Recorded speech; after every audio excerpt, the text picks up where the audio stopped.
I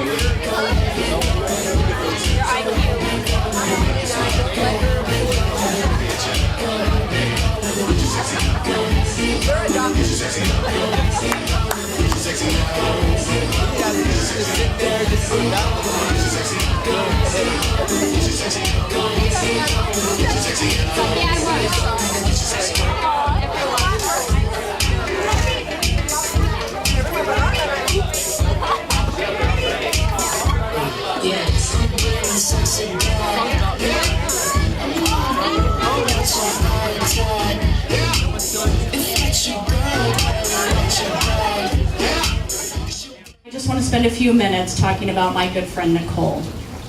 I assume everyone here knows Nicole in some capacity, either as a friend, a coworker, a family member, or a loan officer. Otherwise, you're crashing this party and you need to get out before you eat my dinner. Nicole's life is like an orchestra, which she thoroughly enjoys conducting. She's a planner.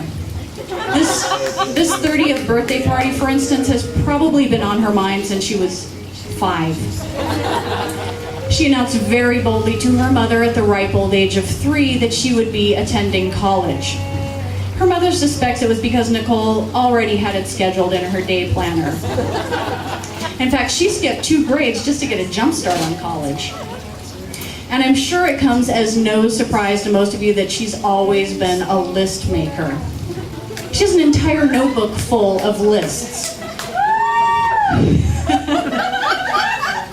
But at the age of 18, she began one of the most important lists of her life. Things to do before I'm 30. Many of them, such as biking the Golden Gate Bridge, taking a hot air balloon ride, taking golf lessons, going to Europe, doing the breast cancer 3-day walk, she's accomplished. That's right. As a matter of fact, she's done a majority of the things on her list. But Nicole, being an extremely goal-oriented person that she is, she can't even revel in these accomplishments. Why? Because she's too busy worrying about the fact that she hasn't skydived and ridden a camel yet, and here it is her 30th birthday. Take it from me, honey, the camel ride is best saved until you no longer have a sense of smell. She adheres very strongly to her lists. If it's on there, by God, she's gonna do it. When most 20-somethings were saving money to buy a car or purchase their first home, Nicole used her money to get braces. She didn't need them, they were just on her list. In fact, most of us believe she hasn't had children yet simply because they're not on any list. She worked at Dairy Queen when she was 15, but just long enough to sell 8,000 ice cream cones. Why 8,000? Because she figured out that 8,000 was the exact number of cones she needed to sell to buy the car she wanted. A red lowrider Toyota truck. I'm sure it came as a real shock down the road when she decided to get her MBA in finance. During this time, she also met Rich, who owned the comic book and sports card shop next door.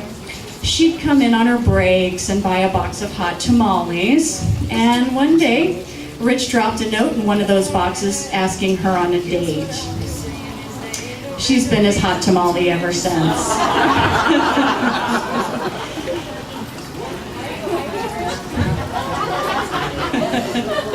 Nicole's the only girl I know who doesn't cook, but owns every kitchen gadget known to man. She has no idea what any of them do, but she's got them all.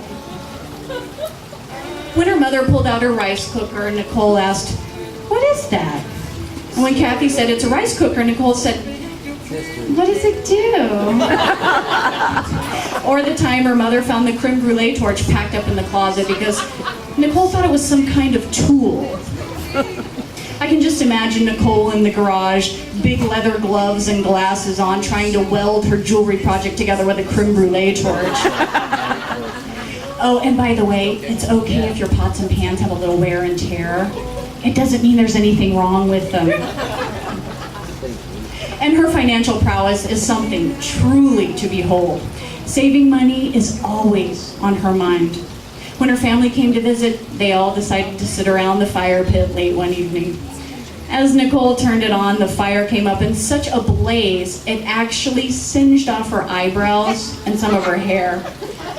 Her sister-in-law, Laura, immediately jumped up to tell her what she needed for her hair was massive reconstructing conditioner. I happen to have it in my car. To which Nicole says, in a true moment of grace, "Wow, that was so much gas, I bet my SDG&E bill's gonna go up." She's so sweet, so gullible. As a teenager, she burned her scalp, and her father told her she should put lotion on her head and wrap it in saran wrap so it could soak in. Now, most people would be like, "Very funny, Dad," but not Nicole. She spent the next week washing Jergens out of her hair. She's such a giver.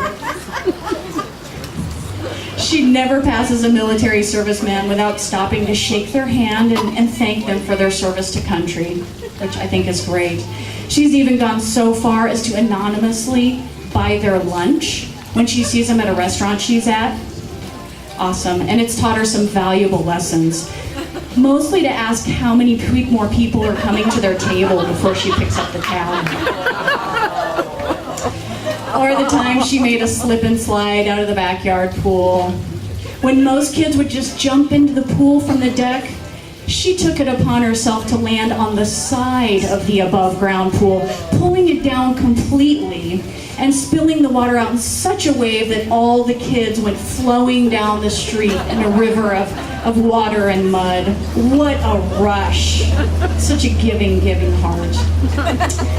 And that, in a nutshell, is my friend Nicole Cramer, the object of my affliction, the beacon of my height in a much shorter world, and who I'm proud to say is now officially over the mound.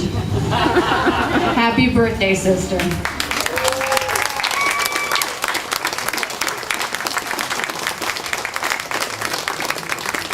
Why don't you stay up here, because I think it's time we should all sing happy birthday. If we can get the cake going and do a nice round of happy birthday. Would anybody else like to say anything about Nicole while I have the mic here? Yeah, all that stuff is true.